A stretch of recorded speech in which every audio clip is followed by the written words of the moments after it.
Go! So darating na November na ang Miss Universe pageant. Nakaka-excite. Sa El Salvador yan. At habang kinakareer na ni Miss Universe Philippines Michelle D ang ensayo, natanong naman si 2019 Miss Universe Philippines Gassini Ganados ng kanyang fearless forecast para kay Michelle. Ayan, panoorin natin to.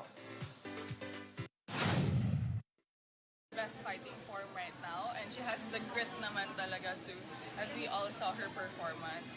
And I know she'll do great in an international arena. Thank you. Parang fearless, parang forecast sa kanya.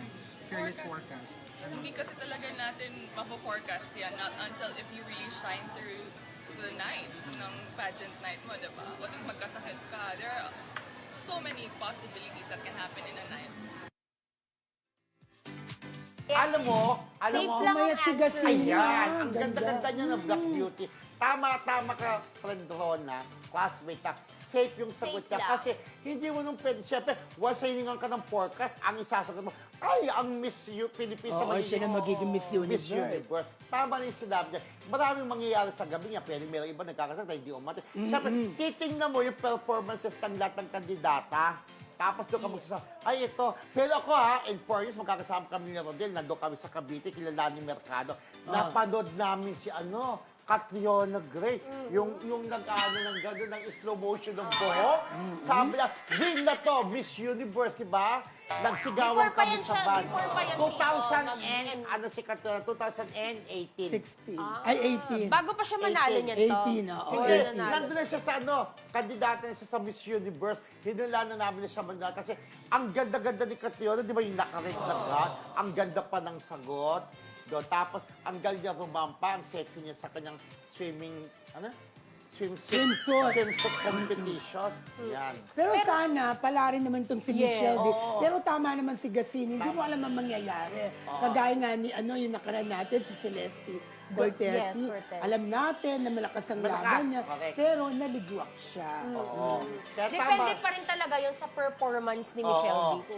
Pero si Michelle D, sana makasama sa top 15, di ba? Top 15, tas top 5, top 3. Pero sana may uwi niya ulit yung corona gaya ni Pia at saka ni Ni Catriona. Catriona. At saka parang hindi tayo lagi nawawala dito, di ba, sa mga top 20 man lang. So, top 20 or 10, minsan karangalan na rin talaga of sa atin. course. Pero top 20, di ba mga friendship? Kaya pasok ka sa top 20. Kasi yung may mga botuhan din, ang Voting. sisipag natin sa mga online. Voting. Oo, voting, yung isa sa voting. mga isa sa mga Criteria. kasama sa finalist ba yun? O semi-finalist, idinadaan sa Sa voting. voting. Pero naalala ko mga friendship kami ni Rodel for sure naalala kasi mahilig ko sa pageantry, di ba?